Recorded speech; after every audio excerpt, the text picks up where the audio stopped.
Viewers, நாங்களோட Lakshmi, நீங்கள் பார்த்துருக்காது 0 லக்ஷ்மி. இந்த track பற்றி நம்ம ரொம்ப டீப்பாக யோசிக்க மாட்டேங்கிறோமோ அப்படின்னு எனக்குள்ள இப்போ ஒரு கேள்வி. ஏன்னா இந்த வாரம் ஆரம்பித்ததுலேருந்தே டைவர்ஸுங்கிற வேர்டை ரொம்ப அழுத்த ஆரம்பிச்சிட்டாங்க. அது மட்டும் இல்லை, தொடர்ந்து வெண்ணிலாவையும் அனுப்பாமல், அதாவது அவங்களுக்கும் ஷூட்டிங் போயிட்டுருக்கு. நான் 4 நாளைக்கு அவங்களுக்கும் தொடர்ந்து ஷூட்டிங் இருக்குது. அப்படிங்கும்போது கொஞ்சம் யோசிக்கும்படி இருக்குது. இன்றைக்கி விஜய் கேட்கும்போது அந்த இடத்துல எனக்கு சந்தோஷமாக இருந்தாலும், இருக்கிற பிரச்சனையில் காவேரி வந்து எவ்வளோ வருஷம் ஆனாலும் காத்துட்ருக்கேன் அப்படின்னு ஒரு ஆறுதலை கொடுத்தாலும், மறுபடியும் ஒரு மலுப்பலான பதில் தானே காவேரி சைட்லன்னு இருக்கு. விஜய்க்கு இருக்கிற தெளிவு காவேரிக்கு இல்லை அப்படிங்கிறதுல நம்ம காவேரி மேலே எல்லா இடங்களையும் கோவப்படுறோம். காவேரி தான் சுற்றி வளைச்சிட்ருக்காங்க. பையன் வந்து இப்போ விஜயும் காவேரியும் ஒன்றா சேர்ந்துருந்தாங்கன்னா எப்படி வெண்ணிலாவானா ஏதாச்சும் பண்ண முடியும்? அந்த 1 இயர் கான்ட்ராக்டையும் அவங்க கிழிச்சு போட்டு அந்த மாதிரி நமக்கு சீனில் காட்டல. விஜயும் அது ஒன்றும் கிடையாது அப்படின்னு சொல்லிட்டு அவங்களோட வாழ்கிறதுக்கான ஏற்பாடுகளை காவேரி சைட்லேருந்து கொடுக்க மாட்டேங்கிறாங்க. இது மாதிரி இருக்கும்போது இந்த பிரிவு அதிகமாகிட்டே இருக்குது. அப்படிங்கும்போது ஒருவேளை இந்த ட்ராக்கை கொண்டு வந்து கொஞ்சம், ஏன்னா இந்த அடுத்து என்ன கதை பண்ணுவாங்கன்னு எனக்கு எப்பயுமே ஒரு கேள்வி இருக்கும். விஜயும் காவேரி சேர்த்துட்டாங்க, இதுக்கப்புறம் என்ன கதை இருக்குது அப்படின்ட்டு. ஏன்னா 7:30க்கு ஸ்லாட்டாக கொடுத்துருக்காங்க இல்லையா? அப்போ இன்னும் கதை இருக்குங்கிற ஒரு நம்பிக்கையில் தானே கொடுத்துருப்பாங்க. அப்படிங்கிறனால என்னவா இருக்கும் அப்படிங்கிற ஒரு கேள்வி இருந்துக்கிட்டே இருக்குது. இதில் தொடர்ந்து எங்கள் வெண்ணிலா சைடும் சீன்ஸ் போயிட்டுருக்கு. இங்கே காவேரியும் ப்ரெக்னென்ட்டு, வீட்டில் மறைச்சிட்ருக்காங்க, அதுவும் ஒன்று ரிவீல் ஆகும். அது மாதிரி ஹை வோல்டேஜ்லாம் இருக்குது தான். பட் இருந்தாலும் விஜய்க்கே காவேரி கொடுக்குற ஒரே ஒரு விஷயம் வெண்ணிலா விஷயத்தை முடிச்சுட்டு வாங்கன்ட்டு.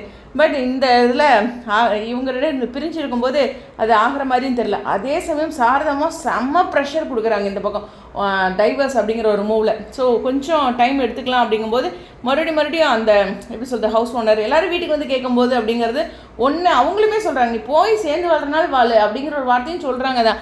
இப்போ காவேரி சைடில் தான் ப்ரெஷர் வருது. இந்த கதையை வந்து அவங்களோட சைடில் முழுக்க ஒரு அழுத்தத்தை கொடுக்கும்போது அந்த கேரக்டருக்கும் கொஞ்சம் டேமேஜ் ஆகுறாங்க. ஏன்னா ஒரு தெளிவான முடிவு காவேரி எடுக்காமல் மழுப்பிக்கிட்டே இருக்காங்க, சுற்றிக்கிட்டே இருக்காங்கன்ட்டு. இது எங்கே கொண்டே முடிக்கும் அப்படிங்கிற ஒரு விஷயம் இருக்குது. ஓப்பனாக நான் டைவர்ஸ் வந்துருமோ அப்படிங்கிற ஒரு பயத்தில் தான் இருக்கேன். ஏன்னா விஜய்க்கே ஒரு கோவம் வரும்ல. இப்போ இதுதான் என்ன சொல்கிறேன்னா, நான் அப்புறம் நீயும் வர மாட்டேங்கிற காவேரி, நான் என்ன தான் பண்ணட்டும் அப்படிங்கிற மாதிரி ஒரு இடம் வந்துடுது இல்லை. ஸோ அந்த மாதிரி ஒரு விஷயந்தான். பட் தொடர்ந்து இந்த டைவர்ஸோட அழுத்தம் காவேரியோட ஃபேமிலி சைடில் இருக்கும்போது, காவேரிகிட்ட விஜய் கேட்கும்போது கூட, அப்போ நீ சொன்னால் கொடுத்துருவேன், அவன் ஃபேமிலி தான் நீ சப்போர்ட் பண்ண வைப்பேன் அப்படிங்கிற மாதிரி சொல்லும்போது, ஃபேமிலி பக்கம் தான் நிற்பேன் அப்படிங்கும்போது எவ்வளோ வருஷம் ஆனாலும் காத்துட்ருப்பேன் அப்படிங்கிற விஷயத்த சொன்னாலும், இங்கே அதாவது காவேரி ப்ராமிஸும் பண்ணுறாங்க, அந்த பக்கம் போய் விஜய்கிட்டையும் பேசுகிறாங்க. அப்படிங்கும்போது காவேரி சைடில் ஸ்டாண்டர்டாக ஒரு விஷயம் இல்லாதபோது காவேரி மேலே தான் இந்த ப்ரெஷர் எனக்குமே ஏற்படுது.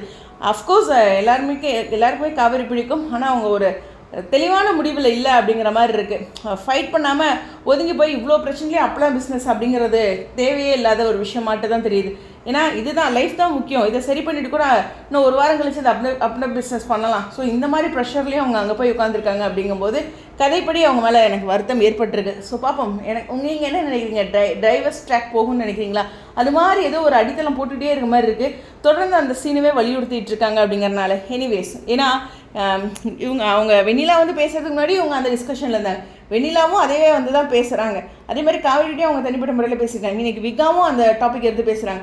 யோசிக்கலாம். உங்களுடைய கருத்துக்கா ஸ்டேடியம்.